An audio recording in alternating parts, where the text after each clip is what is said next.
Patience during bedtime. You have a great bedtime routine. It definitely helps with sleep and then, the kid's temperament. It's important. Let's start it at a 4. Being a role model. Let's put that one at a 2. I don't know what else is coming. That might be more important, but you have to clearly show kids on the example that you want them to grow up into. And if you don't lead by example, you're gonna leave them up to themselves to figure it out, which doesn't really work. So let's keep that at a 2. Staying calm during meltdowns. Obviously staying calm during the meltdowns, you have to exemplify the reason that the meltdowns are not okay. So let's 5 it up. Making time for yourself. That might actually be a 1, believe it or not, because if you make time for yourself, there's so many videos out there which are so accurate depicting how if you're not put together and you're in chaos, what you're gonna do is flow downstream to your kids. So as much as most people are like, oh, I live for my kids, I'll make that an 8, it's actually probably number 1. Partner communication/teamwork.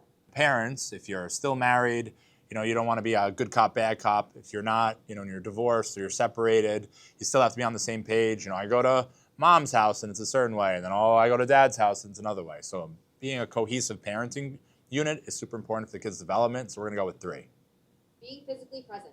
We're kind of alluding to being physically there, but actually being absent mentally. It's important to be there without a doubt, but that's missing the most vital piece, which is not being actually mentally absent. So we'll throw it in as a 7. Being emotionally present. We're probably gonna put emotional presence up to 4 and slide the rest down. So being there for your kids, especially as a dad, I'm talking specifically as a father, being emotionally available, the holistic concept of fatherhood, not just like the hunter-gatherer, safekeeping, person within the family's household. It's important to be able to have eye contact with your kids, ask open-ended questions and emotionally get on their level. It's important for the development of the relationship. Providing for the family.